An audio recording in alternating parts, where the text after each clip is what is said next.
ಅಭಿವೃದ್ಧಿ ಅಂತೂ ಸಂಪೂರ್ಣವಾಗಿ ನಿಂತು ಹೋಗಿದೆ, ಶೂನ್ಯ ಆಗಿದೆ. ಅದು ಒಂದು ಕಡೆ ಇದ್ದರೆ, ಇವತ್ತು ಅಧಿಕಾರಿಗಳ ವರ್ಗಾವಣೆಯಲ್ಲಿ ಬಹಳ ದೊಡ್ಡ ಭ್ರಷ್ಟಾಚಾರ ನಡೀತಾ ಇದೆ. ಅದು ಸ್ಥಳೀಯ ಮಟ್ಟದಿಂದ ಹಿಡಿದು ರಾಜ್ಯ ಮಟ್ಟದ ಅಧಿಕಾರಿಗಳಲ್ಲಿ ಭಾಳಷ್ಟು ಭ್ರಷ್ಟಾಚಾರ ವ್ಯವಹಾರ ನಡೆದಿದೆ. ಹೀಗಾಗಿ ಪ್ರಾಮಾಣಿಕ ಅಧಿಕಾರಿಗಳ ನೈತಿಕತೆ ಸಂಪೂರ್ಣ ಕುಸಿದು ಹೋಗಿದೆ. ಆಡಳಿತ ಪಕ್ಷದ ಶಾಸಕರೇ ಬೇಸತ್ತು ಈಗ ಹಲವಾರು ಭ್ರಷ್ಟಾಚಾರದ ವ್ಯವಸ್ಥೆ ಪ್ರಕರಣಗಳನ್ನು ತೆಗೆದಾಗಲೂ ಕೂಡ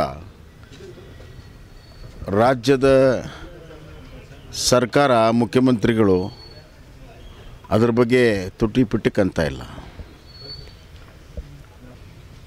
ಆದ್ದರಿಂದ ಇಡೀ ಈ ಆಡಳಿತದ ವಿರುದ್ಧ ಜನ ಆಂದೋಲನ ಶೀಘ್ರದಲ್ಲಿಯೇ ಪ್ರಾರಂಭ ಆಗುತ್ತೆ. ಜನರ ವಿಶ್ವಾಸದೊಂದಿಗೆ ಭಾರತೀಯ ಜನತಾ ಪಕ್ಷ ಬೇರೆ ಬೇರೆಯ ಸ್ಥಳಗಳ ವಿಷಯಗಳನ್ನು ಇಟ್ಕೊಂಡು ಜನ ಆಂದೋಲನವನ್ನು ಮಾಡಬೇಕನ್ನುವಂಥ ತೀರ್ಮಾನ ನಾವು ಮಾಡಿದ್ದೇವೆ. ಯಾವ್ಯಾವ ಪ್ರದೇಶದಲ್ಲಿ ಯಾವ ವಿಷಯಗಳನ್ನು ಎತ್ತಿ ಜನ ಆಂದೋಲನವನ್ನು ಮಾಡಬೇಕು ಅನ್ನುವಂಥದ್ರ ಬಗ್ಗೆ ಅತಿ ಶೀಘ್ರದಲ್ಲಿಯೇ ರಾಜ್ಯದ ಎಲ್ಲ ಪ್ರಮುಖರನ್ನ ಕರೆಸಿ ಒಂದು ಚಿಂತನ ಮಂಥನವನ್ನು ಮಾಡಬೇಕಂತ ಹೇಳಿ ಸೂಚನೆಯನ್ನು ಅಮಿತ್ ಶಾಜಿ ಅವರು ಕೊಟ್ಟಿದ್ದಾರೆ.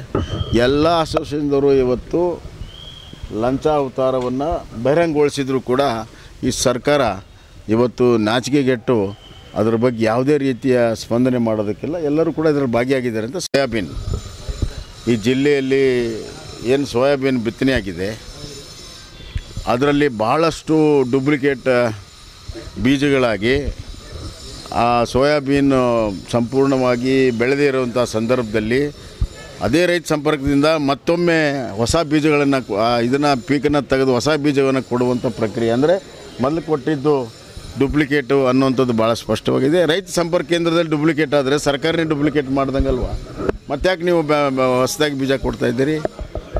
ಅದೇ ಪಕ್ಕದ ಜಿಲ್ಲೆಯಲ್ಲಿ, ಧಾರವಾಡ ಜಿಲ್ಲೆಯಲ್ಲಿ ಒಳ್ಳೆಯ ಸೋಯಾಬೀನ್ ಹುಟ್ಟುತ್ತಾಯಿದೆ.